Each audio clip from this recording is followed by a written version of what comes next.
Agir ou ne pas agir, telle est la question.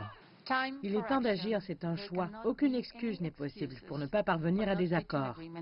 Vendredi dernier, à Madrid, les observateurs ont déclaré que les négociateurs de 196 pays n'avaient pratiquement pas réglé les différends sur le fonctionnement des marchés du carbone. Ils n'ont pas réussi à travailler sur un sursis pour les pays vulnérables et sur le moment de relever les objectifs de l'accord de Paris de 2015 pour réduire les émissions de gaz à effet de serre.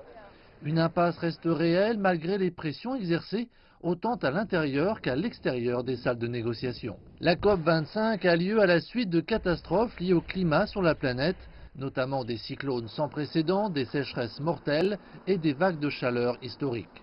Les scientifiques ont amassé une montagne de preuves montrant les impacts encore plus désastreux à l'horizon proche. Et je dois dire ceci, je ne peux pas penser à une seule chose qui a été étudiée en sciences du changement climatique pour laquelle on a conclu que ce ne sera pas aussi mauvais qu'avant. Cela devient de pire en pire au fur et à mesure que nous en apprenons parce que les choses empirent. Alors que le gouvernement Trump est déterminé à retirer l'Amérique du pacte mondial sur le climat, le milliardaire américain et candidat démocrate à la présidentielle, Michael Bloomberg, est venu à Madrid. Il s'est engagé à rejoindre l'accord de Paris sur le climat s'il était élu président. Nous voulons que le monde sache que les Américains continuent de diriger le changement climatique même avec un climat sceptique à la Maison-Blanche.